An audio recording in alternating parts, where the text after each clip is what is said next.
నా ఛానల్ వద్దకు వచ్చిన మిత్రులందరికీ స్వాగతం సుస్వాగతం. ఈరోజు మనం భగవద్గీతలోని మొదటి అధ్యాయం 2వ శ్లోకం మరియు దాని తాత్పర్యం తెలుసుకుందాం. శ్లోకం: సంజయువాచ దృష్ట్వా తు పాండవానీకం పూజ్యం దుర్యోధనస్తథా ఆచార్యముపసంగమ్య రాజా వచనమబ్రవీత్.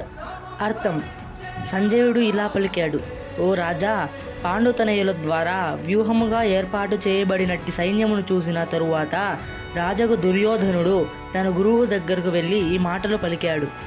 దీని యొక్క అంతరార్థం ఏమి అనగా, ధృతరాష్ట్రుడు పుట్టుకతోనే గ్రుడ్డివాడు, పైగా అతనికి ఆధ్యాత్మిక దృష్టి కూడా లోపించింది. ధర్మం విషయంలో తన కౌరవులు కూడా గ్రుడ్డివాళ్ళని తనకు తెలుసు. పైగా ధర్మాత్ములైన పాండవులతో వారు సరితూగలేరని నిశ్చయించాడు.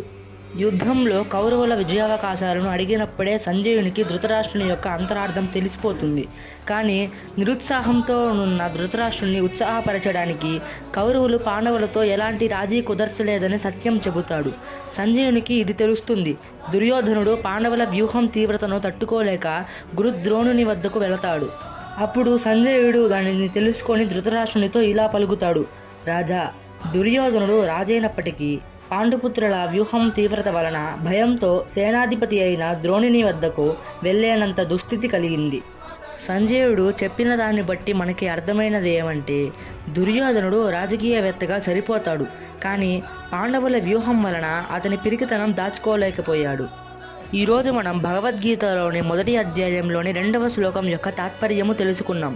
మీకు మరిన్ని శ్లోకాల యొక్క తాత్పర్యాలు తెలుసుకోవాలంటే దయచేసి ఛానల్కు లైక్ మరియు సబ్స్క్రైబ్ చేసుకోండి. మరియు జై శ్రీకృష్ణ అని కామెంట్ చేయండి. జై శ్రీకృష్ణ.